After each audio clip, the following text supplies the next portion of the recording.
lost my head for a minute. Man, when I turn 49, I will look just like you. Thank you very much. Me too. Well, hey man, If I ever get that old. it's so good to have you back because there's a hit song out there by Oliver Anthony, and it's a screed for the American worker, or really workers worldwide, and it says things are so bad. I wish I could just wake up and all the things that I see out there weren't true, but it is true.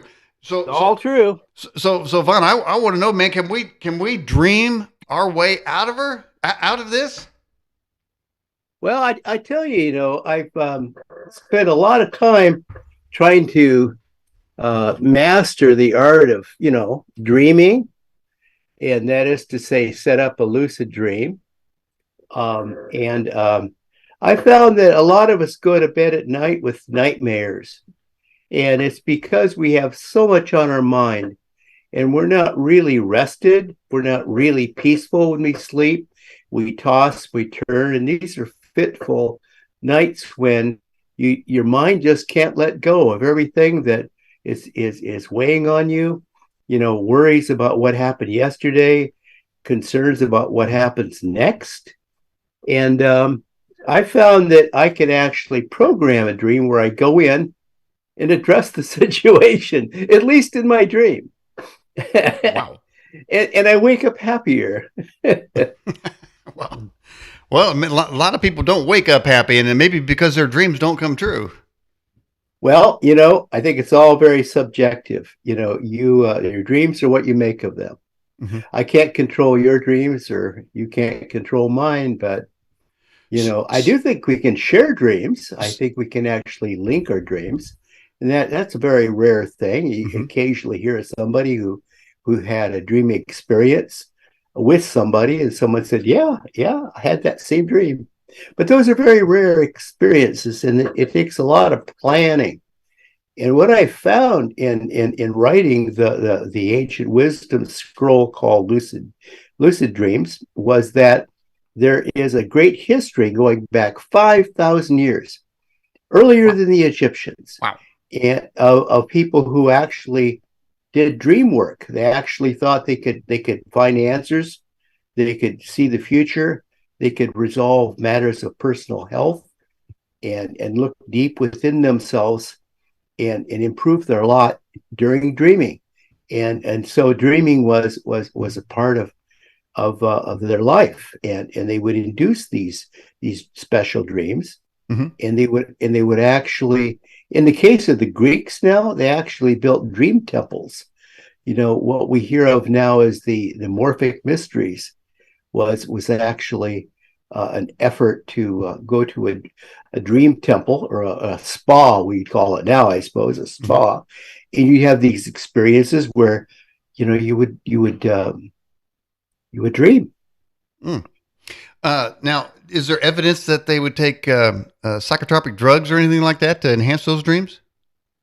I don't know. I never encourage anybody to do that. I always discourage that sort of a thing. This should be a real experience. It should be real. You should meet Mm-hmm. it head on, eyes wide open, in a Yeah. sense, Well. lucid, clear headed. I don't know that. I think that in some cultures, I think they might have used mind altering drugs. But I'm not so sure that happened in the case of the Greeks. Mm-hmm. Now, there's a lot of Greeks, from Aristotle to Hippocrates, who believe that you could actually diagnose your own illness and heal yourself in a dream, and you could see the future. That idea goes all the way back Mm-hmm. many thousands of years, like 3,000, 4,000, 5,000 years. Mm-hmm. Um, what do you think about the legitimacy of shamans? Do they have power? Well, there are some shamans, many in North America, that historically would be masters of dreams. We would call them dream dream walkers Mm-hmm. or spirit walkers. And what they would do is they would induce a deep dream, and they would go somewhere in their dream, and they would go to the past or the future. They would typically go into the past to see what it could teach them, and that they would say, "Well, I've gone to see the ancestors," or they would go into the future to see what the future might hold for their people. It was considered, if you will, a public service. Mhm. Only reason I asked because from where I sit, I get dozens and dozens of requests from publishers Yeah. from people that have shamanic experience or went have have information or they went around the world and and I really haven't engaged a lot of them. I probably had some on the show, but it just seems to be so many, man. It seems like is everybody seeking out the shaman? I don't Well, know what's going on here. can I get on a soapbox for just a minute? Go You can for it. push me off if you don't like. All right, it's all you. There, there's been a tendency in recent years, interest in shamanic practices, Native American traditions, to try to become a weekend shaman. People would go to workshops, take classes, get their ticket punched, pay their money, get their certificate. Boom, Mm. they're a shaman. They're not. I'm just going to be really blunt here. People can yell at me all they want, okay? Because you can become somewhat educated, but traditionally, shamans were handpicked by the previous shaman, Hmm. hand trained by the previous shaman, and went through a long period of training on the job to become a shaman. Not everybody could be a shaman, not even among these shamanic cultures. Hmm. So today, when I see people that go to they take classes and they become a shaman and they have a certificate, Hmm. it's like, well, okay, you've studied some shamanic traditions. That's really nice. Tell us what you've learned, but you're not a shaman. Well, that wasn't too bad of a little soapbox. I'm going to jump up there on the soapbox with you Okay. because I have a class of guests that have been on the show. This show's been on since 2003, so hundreds it's in the thousands of amount of guests. I was a child back then. You were, and I was. Yeah, yeah, yeah. I was waiting for you to grow up and write some books and do some scrolls. And then here, I feel as a fatherly gentleman that it's like watching the sun blossom, like this lotus back here. You just blossomed. It was a wonderful thing to watch in your life. But I've had this class of guests of clearly white men who are Yeah. now Indians, or they come to the show as an Indian. Then when you Yeah. find out what happened was, well, they went to a powwow one day, bought a flute, changed their Yeah. name, and they might got a certificate, but now and it's like, I know I appreciate the Indians too, man, but you're not an Indian. I mean, there's got to be something more, something deeper than that than just going to a Something powwow. something deeper. So I worked for a while in Illinois for Quest Books, and we had a woman there who was very well intentioned, and I won't say her name. She's actually quite well regarded. She's since passed on, and her sister, her daughter, carries her torch for her. But she wrote a couple of books based on shamanic practices, and she's very honest. She said, what I was taught and who taught me, and what it was like. But quite frankly, and she puts this in her book. She's honest. She said that the shaman who taught her said, take your typewriter, because this is a while back, Hmm. take your typewriter and throw it into the river. Hmm. Okay. Just throw it into the river. He didn't mind teaching her, but he didn't like the way that she was like running with it. You know what I mean? Now there are people that have grown up in these indigenous communities and learned shamanic ways, and it's a fact that in many of these tribal situations, the shaman of the community would teach everybody some of the basics so that they could have an individual vision quest. Hmm. And the vision quest was a personal encounter with finding yourself in a dreamscape. In Wow. fact, one of the books I worked on at Quest was written by a cowboy poet named Bruce Vance. And Okay. Bruce Vance, he wrote Dreamscape and Mindscape. They were wonderful books. I loved them.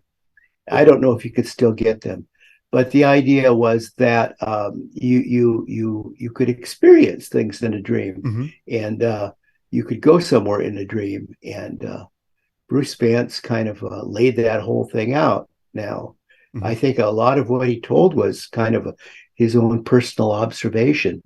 But some of these people, they're just like regurgitating what somebody told them on a weekend workshop. Right, right, right. Of course, then the so-called Indians, they start singing. It took the whole Cherokee Nation put us on this reservation. That's a song from the '70s. There, Yeah, I remember that song. so Yeah, I mean, they think that that's their favorite song now. I mean, that still don't make you an Indian. Okay, it still does not make you an Indian. And so anyway, we got that. But yeah, we're talking about lucid dreams, and I think yeah, everyone who's watching this show right now will say, I had a dream yeah, was so real. And I can say it yeah, myself. And in fact, I'm going to ask people watching in the live chat, have you had a lucid dream that was so real that you could not decide if in fact it just didn't happen? That's how real, how yeah, lucid that dream was. Put a yes or no or any little comment in the live chat and I'll pass it on to Vaughn here as we talk. So, but people have had these, what differentiates a dream? yeah. How does it go from a dream to a lucid dream? That's a real important distinction. Most people they'll have these common dreams, and they come from kind of a restless night. When I call it a restless night because what happens when you have these kind of random common dreams is that you're not really resting. Your body isn't fully rested, and more importantly, your physical mind isn't at rest. It's still grinding away at these problems. It won't let go. It literally won't let go. Like a dog that's got a bone, it just grinds away at these issues that vex you, and they're usually answers that you just can't solve even during the daytime when you're sitting around thinking, trying to analyze how in the world does this work. There are things that really bother you, and they bother you so much that you can't even have a peaceful night's sleep because they continue to work on you. Well, these are dreams where you often will be reliving an experience that's in your physical memory. That's a distinction. And then these are very often dreams that where you don't have a clear identity, and that all of the parts in the dream are maybe played by you or an aspect of you. In Mm-hmm. other words, there's not a cast of characters, and it's not a well scripted play. It's just a horrible thing being played over in your mind over and over and Mm-hmm. over because your analytical mind, they're lying on the bed, won't let it go. Mm-hmm. And you couldn't solve these problems when you were wide awake. When now that you're half awake, you really can't solve them. So these are the kind of routine dreams that people have. Unfortunately, most dream research done by medical people have been about these kind of dreams. Mm-hmm. But we know that people will get into a dream state deep into the night. Now it will happen like maybe the last 2 hours before you wake. You know, to have a lucid dream, on the other hand, you have to be really asleep. Your body has to be well rested. Moreover, your physical mind has to be pretty much tuned out. And then you get really creative. There's your inner self, whatever you want to call it, your soul, your spirit, your inner self, Okay. your consciousness. It comes forth and it takes you somewhere. And it's really interesting because it usually these are scenes that are nothing in your memory. They're totally new. And you see people very clearly. You might not even know these people. You might experience situations and go to places that you've never been to. It has nothing to do with your physical memory, although it could be a place that you've been to that you're returning to. But the thing is, it's very clear, it's very vivid, it's all fleshed out, it's usually in color, and people have distinct identities. Moreover, when you wake up, You remember it. It was very clear. Mhm. It had great impact on you. It really meant something, and it was insightful. You felt like you really saw something and learned something, although you might have to work a little bit to try to sort it out. Mhm. But these are not just flashback memories being played over and over in a restless night. Do standard dreams, for lack of a better term, Yeah. do they morph into lucid dreaming, or does another dream take place concurrently? Uh, no, it'll be one or the other. Although, as I started to describe earlier, I've been one of these people that have what's called recurring nightmares. Usually the same nightmare that I've been having in different variations for years and years and years and years. And finally I said, doggone it, Vaughn, you know how to program a lucid dream where you can control where you go and what you're going to see and what you're going to encounter. You're going to be in control of this dream. I said, and it can have great bearing on everything. Hmm. So I said, why don't you just project or program a lucid dream that takes you to this terrible place? And I did. And finally, I resolved the question. Wow. I said, oh, we didn't quite agree. There was some disagreement, And I said, well, you have your point of view and I have my point of view. And I said, I think we can move on from here. Let's let it go. And I haven't had those nightmares anymore, but I had them for like decades. Hmm. Then of course, I think the dreams where you wake up, where you were in fear in the dream and you're sweating, or you were running from somebody and you're tired, or maybe your legs hurt, as if you were just got done from running from the killer. Did those things really happen, or is it just projections of the mind? Well, those are just projections of the mind. By the go ahead. Yeah, but I was going to bring up a very interesting aspect of dreaming, and this is a lucid dream that you might have. It would be a dream of spirit. It would be an insightful dream. Okay. It wouldn't be a common or standard dream, as she said. It would be a dream where you're chased by an animal and it's frightening. It's like a bear or a tiger or whatever you want.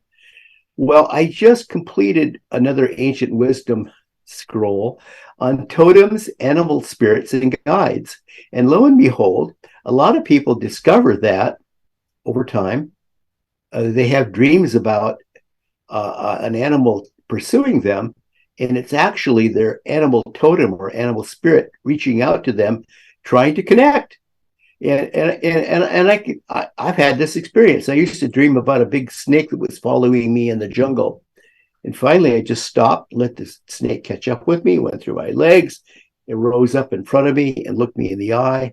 And it said, telepathically, of course, mm-hmm. Everything is all right. Mm-hmm. It's like, mm-hmm. I am your friend. So I'm not afraid of snakes anymore. Hold on there, partner. So it seems I remember there's another episode where some snake was running around and he stood up and he told Eve everything's all right. But it didn't turn out that way, man. What kind of snake are we talking about here? Well, this was a big jungle snake. Okay. It was I don't know, huge, and after it looked me in the eye and said all was all right. It lowered itself to the ground and it slithered off, chasing a mouse in the forest. Mm-hmm. So it was kind of a real thing. It was very clear to me, mm-hmm. And since then I've lost this instinctive fear that many of us have of snakes, which has been good. But I use that just an example. More people will have dreams about tigers chasing them or bears or something. Well, I'll tell you what's really terrible out there on YouTube, man. There's a whole bunch of videos out there of people throwing rubber snakes at their cat and then videotaping what happens. And that's really wrong, man. That is really wrong. People do. Be good to your cat. Yeah, that's what I say. Be good to your cat, and your cat will be good to you. That's right. Okay. All right. Here we got a question from Goav. How can someone determine the difference between a dream and a premonition? That's really good. That's a good one. So it turns out that a lot of people have what's called prophetic dreams, and we've known about this for a long time, and a lot of this has been documented. It goes back actually thousands of years. There are cases of this reported even in the Bible, prophetic dreams, and they're very powerful. And when you have them, you know that you weren't just dreaming some silly thing, like the numbers to the lottery. You were dreaming about something that happened, like an explosion or some danger, that happens.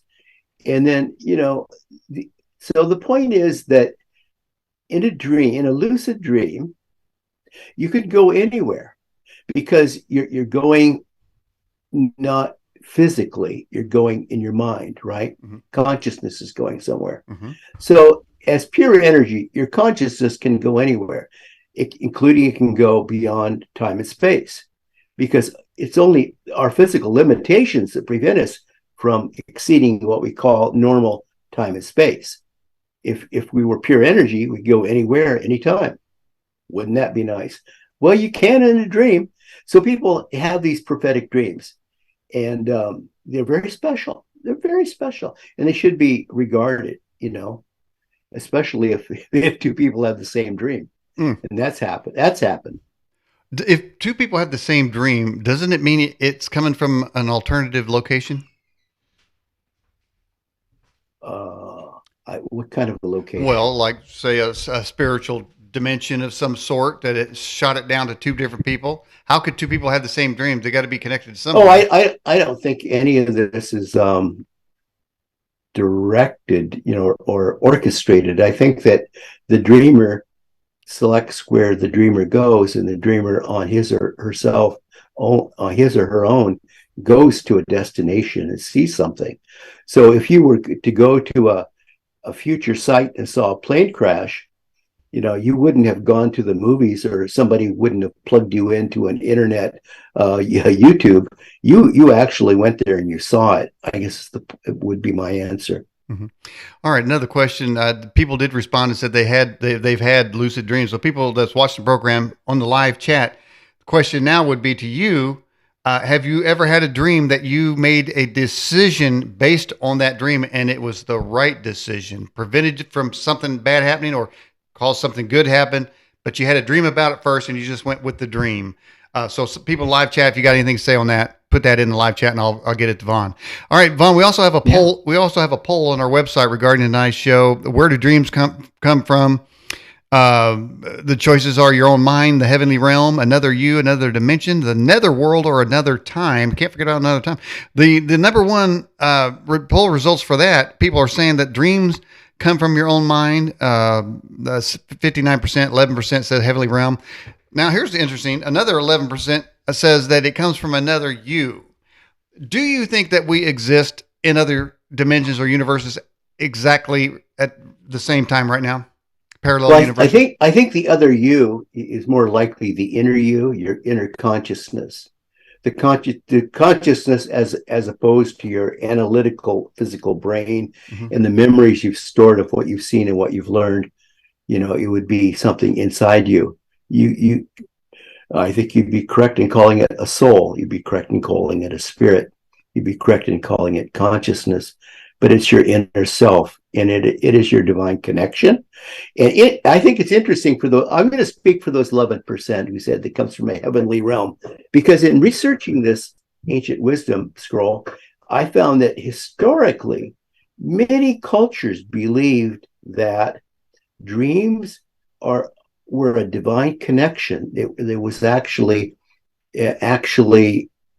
your experience sent to you by by God, or you actually went to a divine location and found something.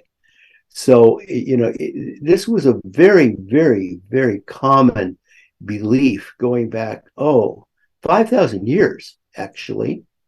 That many cultures that did active dream work and believed in the power and meaning of dreams believed that there was a divine connection aspect to dreams. So I wouldn't discount that for a second. Mm. Can science explain dreams organically? Gosh, you asked the wrong guy. I don't even know how my lights work when I turn them on. But I tell you that, Well, in efforts, for yeah, instance, I know that in near death experiences, the yeah, I don't want to say agnostics or whatever they are, the yeah, analytical class scientists, university types say yeah, that tunnel of light. I mean, they say, oh, we know yeah. exactly what it is. It's a chemical reaction, and it goes from over here and it goes over there, and then you see it as a tunnel of light. I mean, for one, I don't think they were in the brain or in the place when the person was having a tunnel vision going to heaven or Well, wherever they were going. I don't think they were there, so I don't know how they can make that assertion.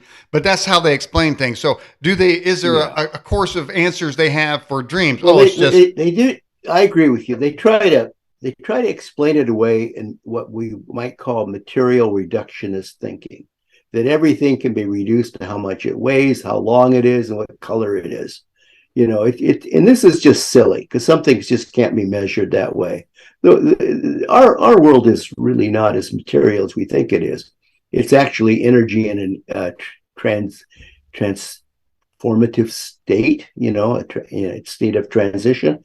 So I always think of the great work that was done by Dr. Raymond Moody, who studied um, near-death experience, and he was a clinical psychologist, and he wanted to study this all these reports he'd had heard of people that would die for a while. That is to say that there was no brain function or no heartbeat, mhm. and then they would experience going through a tunnel of light and meeting with people or a divine messenger at the other end, and they'd come back with really happy with what they'd seen, so on the return.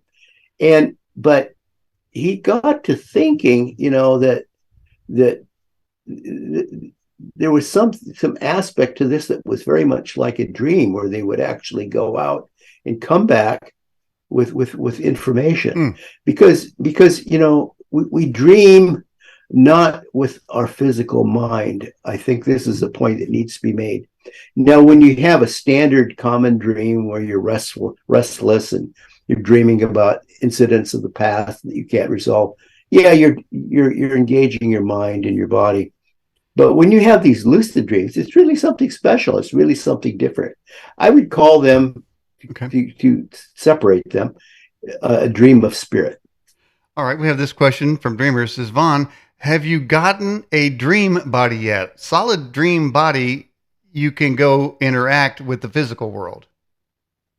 Yeah, you do get kind of a sense of finally a body, and your body is kind of like, I'm not sure if it's a made up body that you recognize, or it's Mhm.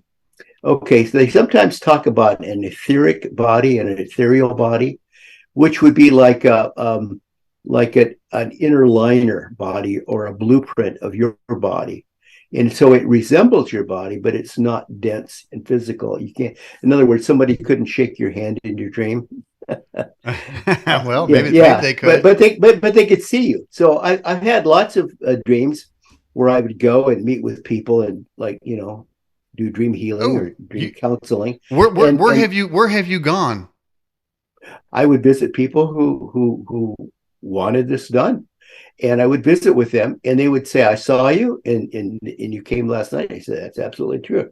He said, "But you look kind of transparent." I said, "Well, yeah, I am a transparent fellow, but moreover, they could recognize an outline of me, perceive that it was me, but they could also see that it wasn't a dense, physical, solid body." Hmm. So I think that's probably what people experience in a dream body. All right. Curious says, is sleep paralysis connected to lucid dreaming? I don't think so. I think that's a physical condition. Okay. So what do you think happens in sleep paralysis? A lot of times people say that they have actually visitations from Yeah. various entities based on that.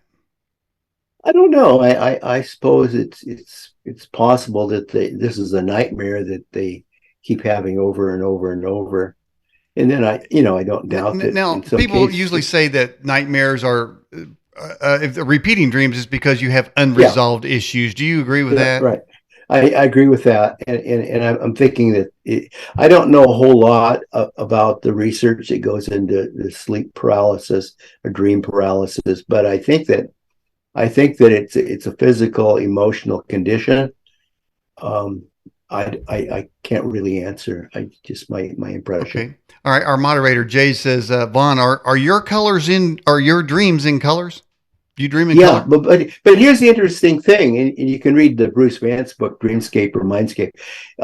We all perceive color slightly different. So in your dream, and I think this is true for me, is I'll see things in color, but blue. The sky isn't necessarily blue, and the sea isn't necessarily green. The grass isn't necessarily green. It's like we all see these colors slightly different, and they can be bright, but in my case, they tend to be like kind of pastel. I think we all perceive colors differently. I think if I remember the Bruce Vance book Dreamscape, his description, and he was really good at dreaming, was that we all have our own awareness, understanding of color. So we have I don't know. We all project our impression of color in a different way, because when you see in a dreamscape, you're not seeing with physical eyes, you're not hearing with physical ears, you're using a sense of awareness where you're seeing with new eyes and hearing with new ears, and things are going to be slightly different. In fact, blue might taste like lemonade. Mm. Yeah, Right. It kind of reminds me of the Matrix, the first Matrix, where the one guy says, how do we know? yeah, Mouse, I think his name is Mouse or Rat, said, "How do we know this tastes like tasty wheat? Because we don't know what tasty wheat tastes like. So who's telling us right, that what's in this yeah, bowl was tasty wheat?" yeah. Yeah, I think it's interesting, that and some people have this, they see colors differently anyway. So we all have a different level of perception, even in a physical sense. But I think when we're interpolating things in a consciousness body, then you have a different kind of awareness. You have a perceptive awareness Let me where, let me show you something here, Vaughn. You mentioned something that triggered something in my brain, and yeah, you basically were talking about irreducible complexity. Or yeah, this what we're watching here is something called the flagellum motor. It's a oh, very small bacteria, and the thing with this is this is at the center of evolutionary conversations versus design. In that this flagellum motor has a stator, it has a rotor, it has a drive shaft, it has a universal joint, and it cannot have existed with unless all the parts were assembled at the same time. In other words, you cannot reduce the complexity of this bacteria because it wouldn't work. What that basically, so the argument is that it had to be in as a complete unit, which means it had to be designed. It could not have assembled from some primordial goo. That's one of the scientific's community's arguments about irreducible complexity. So there's evidence out there for various things that when we're told by the scientists what things are supposed to be, that they're really not. And if we do the scientific analysis, then we'll come up with a different answer. And by the way, what's the cat's name? We're all about cats over here. this cat is named Miss Pinky Tuscadero. Pinky Tuscadero. Right. Okay, now tell us some facts about this. Does the cat dream? Cats do dream. I don't know what they dream of, but they have pretty wild dreams. They're very imaginative. You can see, because their little paws are Mm-hmm, moving, and mm-hmm, they mm-hmm, get really excited, and mm-hmm. they wake up, and they go into altered states of consciousness all the time. Wow. Okay. Cats are So wild. shamanic cat. It's a shamanic cat. What was I going to say? So do She's you just dream? Do you just dream a about your cat. cat? I have actually visited my cats that have passed on. They actually come to me, Mhm. and we have little reunions. It's kind of interesting. Some people, Mother Mary comes to them. Some people, their cats. Hey, can you turn the cat around so we can see the face? Face that cat's face to the camera. I think everybody would appreciate that. All right, everybody, say Yeah. hello to She Whiskey. said, "What? What?" Look at the eyeballs. Oh Yeah. man. Well, this is why I love this program. We don't have no rules over here. All right, Kentucky girl says, uh, witches do. I guess witches do astral projection. Do you do that as well? Astral projection. Yeah. Well, I wouldn't call it astral projection. I go out of body in a lucid dream. I think it's everything. If you're going to go outside of the room to actually see something in real time, in a lucid dream, I think by definition, you are going to go outside the body somewhere else. But to say it's astral, I think it's your consciousness that goes, and maybe we're just talking semantics here, but I think it's your subtle energy body, your conscious body, your energy, your spirit that goes there. I think Mm-hmm. it's actually your spirit that goes there. Mm-hmm. So I don't know. When people can see you in a dream, obviously you have some form. So you would probably have like what's called an esoteric, or you'd have the blueprint of a the esoteric body. Mm-hmm.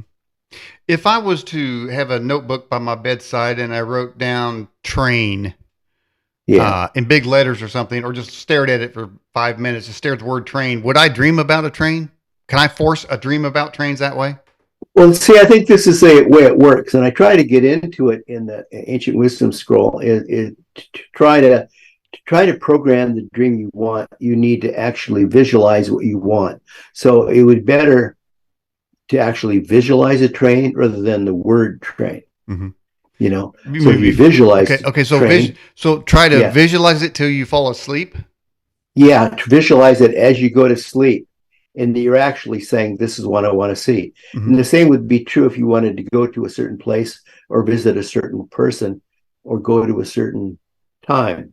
You Mm-hmm. would actually visualize that. And how successful is that? Is that relatively successful doing that? If you do it well, you have to put yourself completely to sleep. You have to put the physical mind to sleep. You have to reach some inner harmony where your analytical mind allows the consciousness to come forward so the spirit can leave the body. Then you actually want to creatively visualize where you want to go, when you want to go there, Mm-hmm. what you want to see, what kind of experience you want to have. You can even choose the characters in your dream, the place in your dream, the time of the dream, and the circumstances. So you can be very creative, Mm-hmm. because these can be total learning experiences. It's Oh. like taking ultimate numbers of free uh, practice swings before you begin. Mm-hmm. Vaughn, are you a Beatles fan? Yeah, yeah. More of a not so much a Paul McCartney fan. Uh huh. Okay, and that I would agree with you. I would differentiate the Beatles from that. Yeah. Um, Yeah, there was a song called "I Got a Feeling." Have you ever heard of that one? I've got a feeling. Um, I can't think of it Okay. offhand. Okay. Yeah. It doesn't seem like it's not like "Love Me Do" and those kinds of songs. But I mean, it's a catchy tune. But there's a specific line in there where John Lennon says, uh, "Everybody's had a certain kind of dream," and I won't really just say it, and I don't know why I won't Yeah, say it, but it's in the lyrics. And the reason yeah, I bring that song, I got a feeling up, and that line in there about dreams, yeah. because somebody wrote in a question says, um, a friend of mine dreams about nothing but sex. Is there something wrong with her? That's like Freud said that everybody dreams about sex, and everybody said, "Oh, Freud had a problem," because not everybody is like Freud. But maybe a few people do dream about sex, because to her it's an unresolved issue. It's a thing that is heavy on her mind when she goes to sleep. And I would call this a standard dream that you keep, grinding away at. It's Mhm. probably not an insightful, meaningful, helpful dream. It's probably a bothersome dream. Mhm. And I'm wondering if somebody has those continual type of dreams. I'm wondering if subconsciously they aren't summoning an incubus or a succubus demon. Oh, that'd be a horrible thing. I wouldn't want to do that. No, no, Mhm. no. I don't know. I suppose that would take it to maybe a lucid dream state where you'd actually create a situation. When you start creating a situation and bringing things to you, or you going to something, it's kind of like beyond. See, these standard dreams are just, imaginings inside your head. They're just like analytical thoughts that are just spinning around your the little neurons in your brain. You're actually playing with your memory banks and trying to rearrange the furniture. Um, so trying to bring an incubus or a succubus into your life is beyond what most people would probably do. Mhm. I'm sure somebody's out there trying it though. All God, right. I hope not. Don't do this, It, people. it could not end. It may not end well. All right. No, no. Somebody says, Vaughn, I was a big daydreamer back in grade school. Is that a form of lucid dreaming? Daydreaming? Thank you. Yes, I try to make that distinction in the ancient wisdom scroll. People can have random lucid dreams and they're really special. But for some people, it's like, wow, what was that? It seems so real. I was somewhere else for a minute. I was dreaming, or they say I had a vision, or I was somewhere else for a minute, or they'll say I was daydreaming. It could even be a deja vu experience. And these are all like the brief little random lucid dreams that some people experience. Hmm. All right. And then we have this here. Another question come in. When or what if someone learns how to appear in your dreams and you don't want them, but they are stalking you? Is it possible? Can somebody stalk you in your own dreams, Vaughn? Holy cow. I don't want to alarm people, but I guess it would be conceivable. It would be a very evil Man, person. you talk about a night stalker. That would be a a night night stalker. a night stalker, a cold Darren chapter night McGavin would be stalker. very happy Yeah, about that, wouldn't he? Garen McCavin. Yeah. He'd take care of it though for you. Um, Oh yeah. but let me get this a little clearer though. Are you saying that Yeah. you can travel in your dreams? Absolutely. You can travel in But dreams. is it travel to a simulation of a destination or is it a destination? Well, this is a very good distinction you raise, and I don't have the answer for you. I really don't. I think that our whole idea of time and space is kind of uh, material and incomplete. I don't think you necessarily go anywhere, but you go somewhere in your consciousness. Your spirit takes you somewhere. It's like people who do random viewing.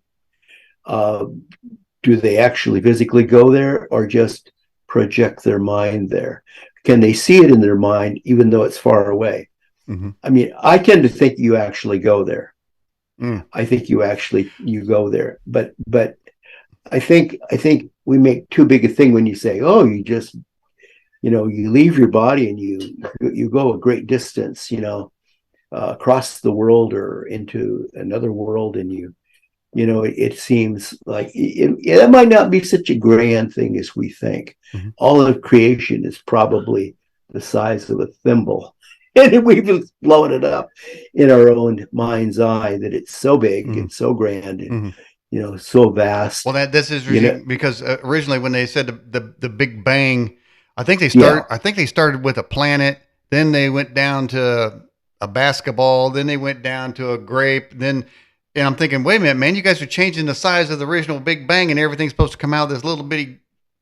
I don't know if I can go there, man. I mean, I guess I have to have some kind of dream to convince me about that. yeah, But let me ask you something on yeah, this scroll. To be clear, yeah, isn't yeah. that in a scroll? That's an actual scroll. That's an actual scroll, and there's actually two scrolls in the box.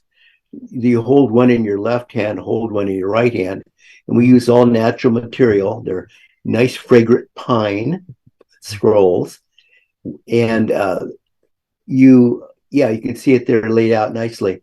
So you feed the paper from one scroll to the other, and it reads pretty much like a standard book.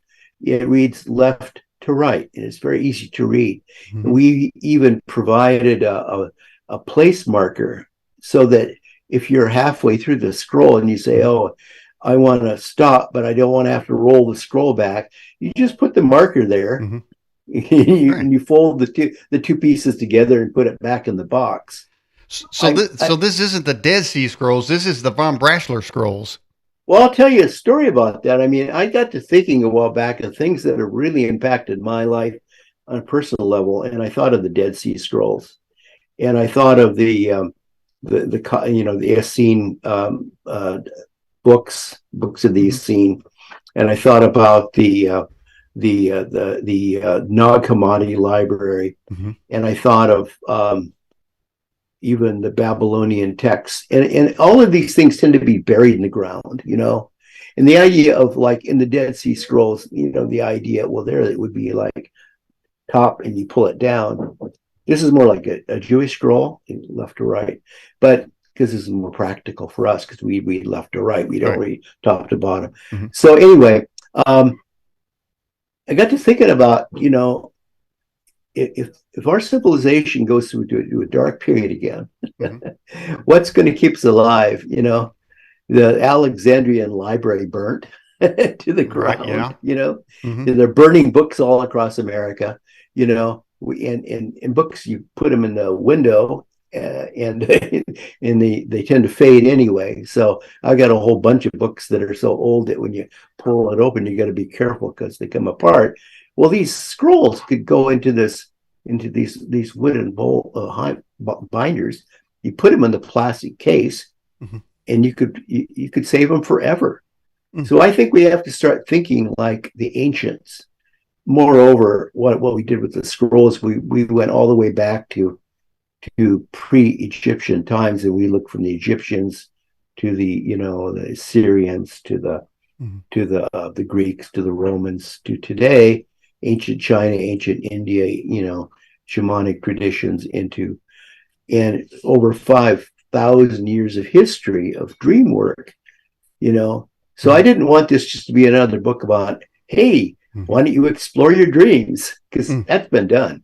I wanted to look at how the ancients used dreams, and it's been powerful. Talking about the book burnings, I know that right now the powers that be are trying to rewrite the Bible with AI, and they're just rewording it to convince people it was always that way. So there is that. But as far as burning books, I mean, I might be in the book burning category, Vaughn, because if I see somebody in a grade school, in a kindergarten, giving a child graphic gay sex books, like would come right out of pornx.com, I would want to burn that. But you're saying we should leave it there?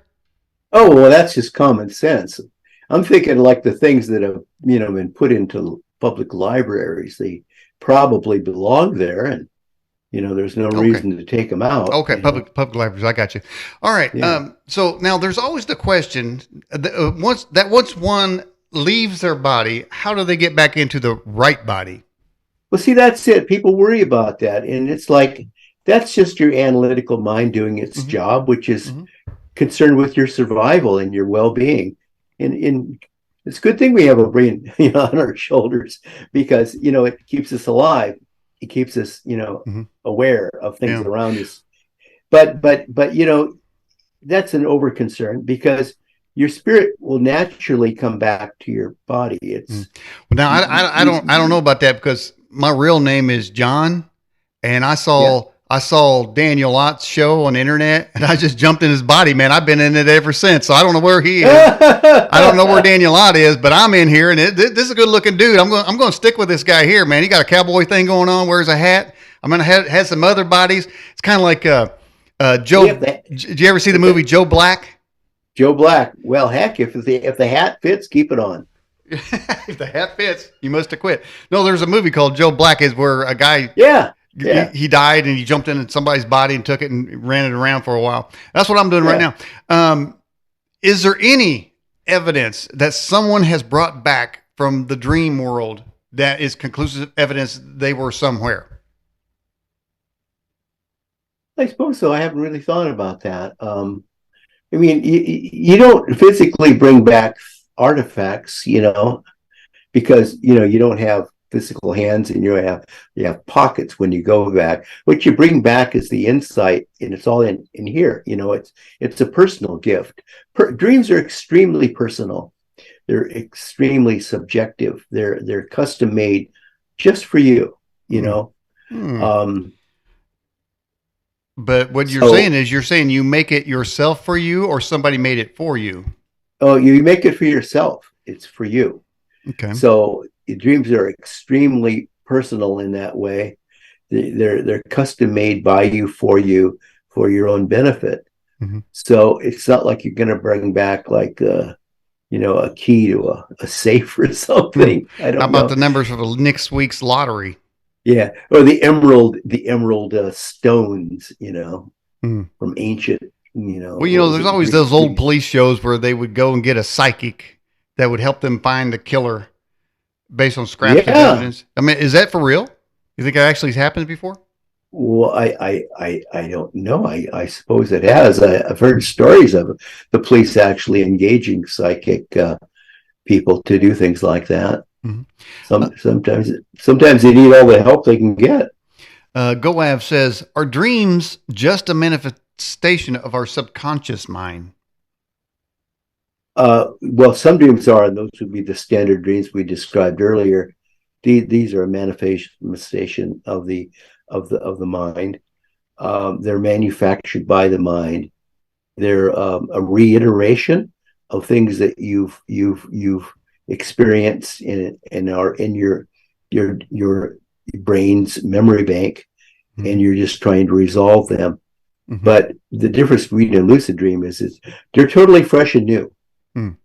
In fact, so much so that the one thing you can say about a lucid dream, beyond how bright and vivid and colorful they are and out there, is that they're insightful because they bring something fresh to you. Mm. People have heard this story before, but I'm going to tell you because I don't think have we had you. I know we've had you on a couple of times. Is this the first time we talked about dreams? Yeah, I think so. Because we talked about time travel. I mean, you got so many great subjects going on. But so an actual dream that I had that actually did something, and I'll tell you what it was. I was dreaming, and I saw a water tower, and in the dream, the water tower, a door opened at the bottom of the bowl. It's got the big bowl and it goes down. There's a Yeah. door there, and that door opened up, and all the water came out. Wow. And so next day, I went to a church, and I've never even been to that church. I just thought, well, I'm going to it's around here. I'm going to check it out. And I was telling somebody in the foyer about this dream. I mean, I had this dream. It was so vivid. Like, I didn't use the word lucid because I don't even think I knew the word then. I said it was a vivid dream, and it was a water tower, and the water came out. Well, somebody came kind of like running across and said, "What'd you say?" And I told them the Yeah. dream. Well, it was Yeah. a developer who had built Yeah. that water tower, and last Yeah. night the door opened up, and they lost all the water. And Yeah. and Yeah. I didn't even know that those things had trap doors that Well, could happen. there you go. There's your answer. I mean, there's the proof that you brought back that it really was happening. Yeah, and that's the thing. Once you have something like that, you want more, and they're so rare. Yeah. And so you're saying though that there must be that you've experienced a way to A develop. way, a way to program it, and it involves putting yourself completely to sleep. And to do this, you have to reach a state of harmony, so that your physical mind is willing to stand down for a brief amount of time and allow your inner consciousness or your spirit to come forward. And then you creatively visualize and picture form, never with words or sounds, but in picture form, you visualize inside your mind. You visualize like on a tablet. I always like picture a tablet, and on this tablet, I visualize what I want to experience, where I want to go, what I want to know about. In as much detail as I can. I might be Mm-hmm. very vague, about what I want to learn, because we don't know what we don't know, but you program it to with certain parameters, and you do it as concretely as you can by visualizing it. And I call this drawing a picture, painting a picture, never words. And then you, as you go to sleep, you tell yourself that when I go to sleep, that picture of what I've drawn is going to come back, and I'm going to see the picture, and it's going to be like a map that takes me there. Hmm. So you're actually programming where you want to go. It's like writing a computer program, right? Hmm. Perfect for the computer age. All right. Believe has a question. It says, are you a Christian or do you have any other religious beliefs? Oh, I'm very spiritual. Yes, I have definitely a lot of experience with spirituality, and it's very important to me. Hmm. I don't think you can do any of this kind of work if you didn't. If you didn't, I think it would. I think it would be terrible. Because go ahead. there's a pattern to all of it. There's a divine plan. Hmm. And we are spiritually connected to the divine, and being part of this is actually opening up our consciousness to divine consciousness. Mm-hmm. This is what the ancients have always done. They call this getting in touch with the divine, getting in touch with God, and they used to do this in their dreams. It was part of dream work. Mm-hmm.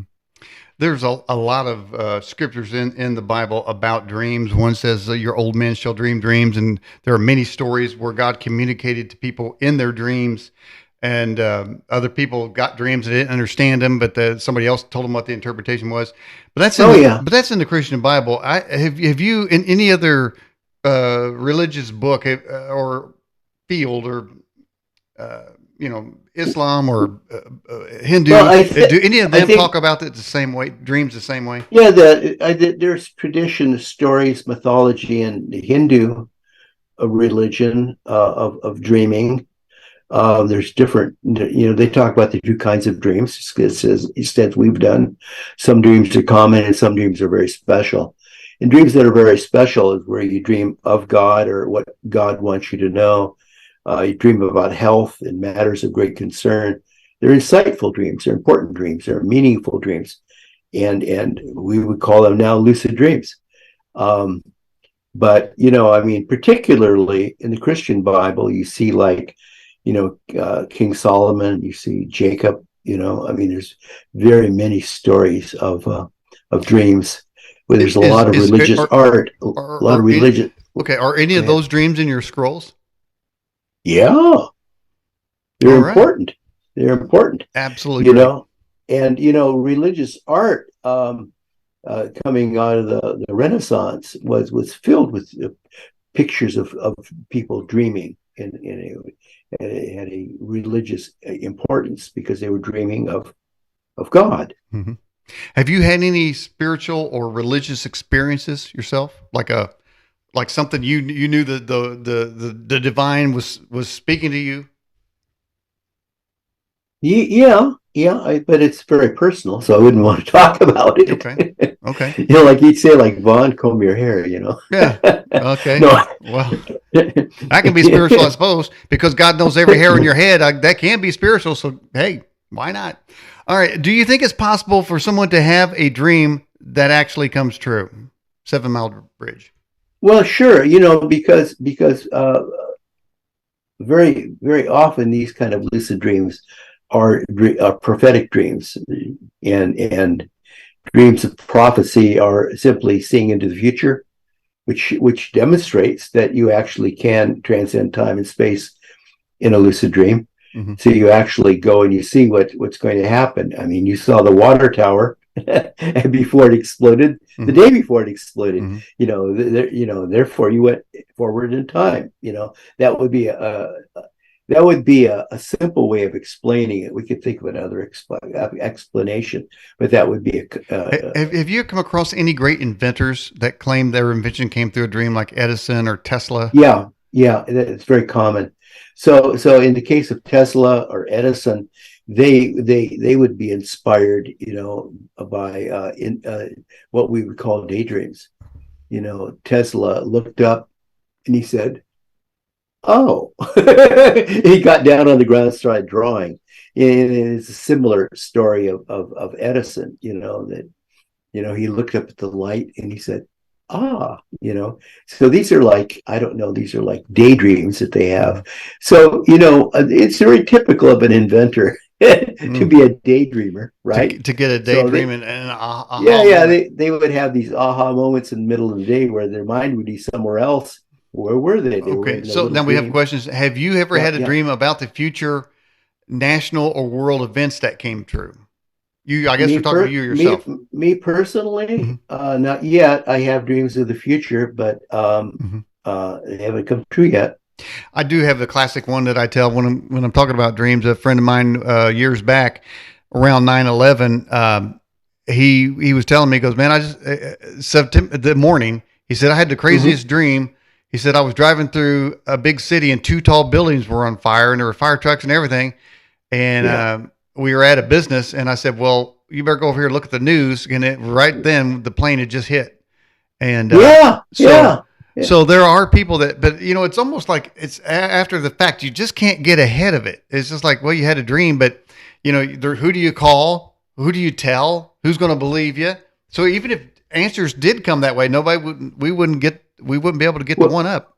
well, I know that once I was going to go and travel across the country to visit my son during Christmas, and I dreamed that all kinds of terrible things happened. That the road was out, that the plane was not ready, something was wrong with the plane, that I would get lost if I went, that I would be late. So I wake up from this terrible dream, Hmm. and it was so real. It was like, oh my gosh. And I said, well, I'm glad that's not happening. But I'm committed to cashing in my tickets and meeting my son at the airport. So I get in the car, and well, the first thing I noticed is that the alarm didn't go off. So I'm in a hurry. And I checked the alarm and it was set to ring. And I tested it and it rings, but it's like, it didn't ring that time. It didn't ring. So that's odd. And so I got in the car and there was a detour, and the detour led in the wrong direction. Mm. And finally I said, 3 out of 4, that's it. I can read the signs. And I went home. Mm. Is it important to make a note of the time? Some people claim that they have a dream, they wake up and the clock says 3:33 or 5:55. Yeah. Yeah, I don't know about. I think there's some symbolism and power in time, various times when things happen. Um, I don't understand that. I've tried to understand what Pythagoras said about the importance of numbers. I'm sure it was powerful, but unfortunately, he died without leaving any Mhm. instructions to any of his teachings. Uh, So I don't know. I don't know. in, in Um, in the Matrix, they said that if you die in the Matrix, you die in real life. Is that possible with dreams too? If you die, has well, anybody ever said they died in their dream? it said that if you die in a dream, you could die in real life. But I think I have dreamed about, dying in a dream. But I understand. I was just visiting a scenario, so I didn't take it literally. I think if you take it literally, your heart just stops. I think it's kind of like, oh, that's it. It's kind of give into it. You Hmm. buy into it. Hmm. Um, I see I our moderator says that it's 11:11 for them. Anybody else Yeah, watch? yeah, Anybody yeah. else watching the show have specific numbers that keep popping up? We had a pastor on the show, uh, Troy Brewer, and he said that God speaks to people through numbers. So we already discussed that God speaks to people through dreams, Well, but he also speaks through numbers. that's very true, and it's funny you should mention that. I often will wake up, and I'll start to wake up, and as I wake up, I'm in a dream, and there's somebody reciting numbers to me. And I've asked many people, did you hear the man reading the numbers? He was like on a loudspeaker. Hmm. Nobody else hears this. So Vaughn, So are you okay, man? Are you hearing voices? Are you okay? I'm okay. Okay. Okay. I'm Got okay. to worry about you. And somebody else said they've got 1111 that keeps popping up. Now I'm just Yeah. wondering, is it because it's such a strange number that we out of our our normal daily routine, or messages? You know. Well, no, I've been told that the number 1111 does have great inner deeper meaning, and I don't really know what it is. Well, I can tell you this. Here's what I would do whenever, and Uh, this happens all the time. And when I see something, anomaly, what I would say an anomaly yeah, or attention yeah, getter, then yeah, my spiritual antennas go up, and I'm looking around. You know, they say you're most awake when you have pain. Well, when I see an yeah. anomaly like that, I'm like, okay, well, somebody might be saying something. Pay attention. Is there going to be another 1111? Um, Well, well, so that's it. It's trying to get your attention, and you bring up, 1111, and it's like I think there was a lot said about 9/11. I think what happened. Trying to think, but the numbers seem to align for a lot of people. I think there is some significance to all of this. mhm. It's somehow meaningful. It's kind of lost on me because I'm not a mathematician. I can give, let me give you an example. This isn't dreams, but it's something that got one of the events that got my spiritual attention. Yeah. I was with my wife at Dogwood Canyon in Branson, and we were the last one in this park, and we were Mhm. heading back, and a giant eagle comes down, Wow. and he comes down right into a river, a little stream, grabs a trout, and flies right back over my head.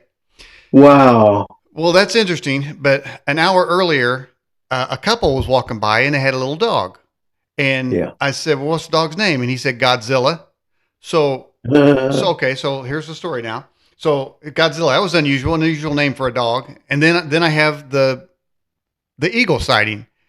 And so yeah. on our way out, uh, one of the guys that runs the tram through there, I kind of went right past him. I said, "Hey," I said, "Man, you not believe it? I just saw an eagle grab a trout in this stream." He says, "Well, I've been running this tram 495 times, and I have Yeah. yet to see an eagle get a trout."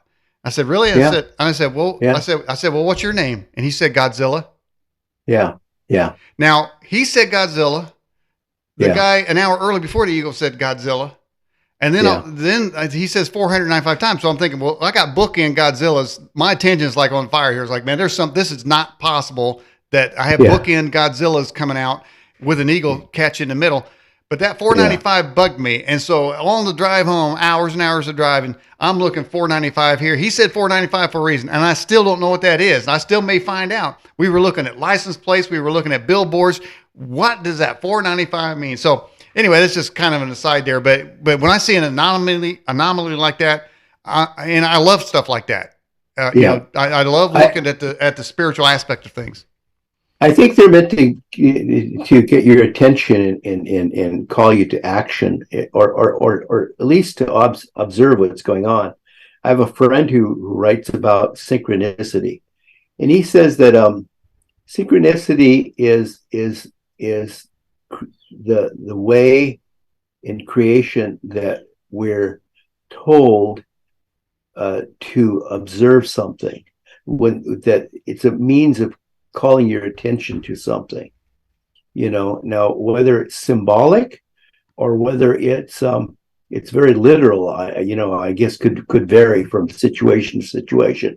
But think when things happen in a pattern, or things are repeated, and this happens. I've had experiences like this too. Like I'll hear the same name over and over in one day, and it's like something is trying to get my attention. I had better listen, Mm-hmm.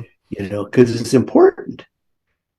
Yeah, and I'm just wondering how much information actually is coming to us, but our daily businesses, our walk that we do, and the internet and the cell phones and the this and the that are just distracting us from messages that. And who knows where we'd be as a human species if more people would listen, be more Yeah. attuned to the supernatural. Well, Because I believe in one God that rules over everything, and I think he loves everybody. And so I think a lot of people aren't well, listening. Maybe we need more people to listen. yeah. So I wrote a book earlier, Mysterious Messages from God. And I posed the question, if we're not listening, how will we know when God speaks to us? This is a real problem because people don't listen. They don't listen, and it's like, for sure, he's not going to send you, like an email. He's, I tried that. It didn't work. it's going to be much more direct. Hmm. He's going to call out your name, or if that doesn't work, he'll send an eagle, or he'll send Godzilla. There you go. I mean, why did the tram driver call himself Godzilla? It's unbelievable. I mean, That's it's amazing. not even possible that he would have done that in the realm of things. But I've always heard that, especially when it comes to God, that he'll speak a word. And Yeah, if you listen and you heard it, whether or not you acknowledge it or you think, well, did somebody just say something, something, then if some way or another you acknowledge it, then he'll speak two words. And if you can get yeah. on that, then he'll speak three. And next thing you know, he's telling you a sentence. Next thing you know, you're having a conversation. That's where I'm trying to get to. So I'm keep trying to listen and shut out the noise that I know is blocking information is probably coming to me. See, I think that's it too. I think that we have to learn to listen to the voice of silence, because the voice, it's going to be silent except for you. It's going to be a message heard only by you. So, in the silence is the message waiting for you. Or some would call it the still small voice. In the still, yes, the still small voice. It's In fact, exactly it. in It's fact, not gonna it's not gonna come booming across the television where millions of people hear it. mm, It's meant just for you. mm. So I tried the beeper method, didn't get no response there. Email, didn't get it, haven't got an email yet. It just seems like he's speaking in like a still small voice, and you really got to kind of attune to that. But I'm just wondering what if you, like you say, you talk about program your dreams. Yeah, Could you program your dream to hear from God? exactly. And you could do this on many levels. You could actually be with God. You could actually send a message to God. You could send a question to God. Um, you could ask, anything. So we tend to do this all the time in prayer, but you could actually program this on a deeper level. So you're speaking. Let since we've introduced the term, your inner consciousness that dreams, lucid dreams, is Mhm. spirit speaking spirit to spirit. So I'm saying you don't go out in the forest and yell, "Hey God," you're going to speak spirit to spirit, and this is exactly the same steps we've outlined in lucid dreaming. Hmm. And speaking of mountains, it does appear that Jesus did go up to the mountains to spend time with God. And I was thinking, uh, so I've always remembered that. So Well, quiet place is the yeah, point, yeah, so you're I can not. see. Yeah, And, well, here's what I yeah, was going to say. So I've been to mountains, various national parks, various state parks. And yeah. if I go to a mountain, a lot of times you'll go in one way off in the distance, you'll hear a car. And I'm thinking, I am not far enough away. Well, that's it. That's it.